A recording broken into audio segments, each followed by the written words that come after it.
Далее вот такие детали делать. Вот. Цанг называется.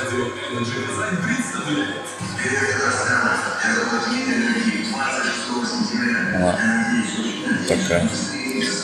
Вот надо, значит, 0,8 фрезой 0,8 миллиметров профрезеровать на глубину 12. Вот и все. Ничего сложного нет. Делать также в спецгубках я вот делаю. У меня специальная губка для этого предназначена.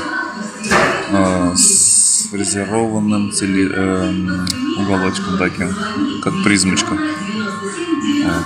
Туда вставляешь и все. Можно, конечно, на двух губках сделать, но это не обязательно, потому что при установке на тиски губки будут не совпадать и так далее. Все, зажимаем, тихонько зажимаем, потому что все-таки она полая.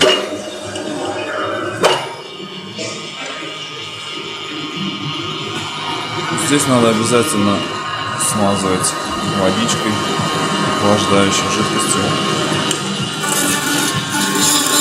потому как обороты довольно большие, она будет гореть. Все, теперь надо остановить и вывести.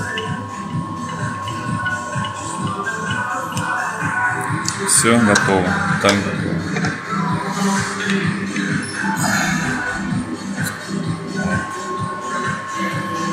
Такая получается деталь.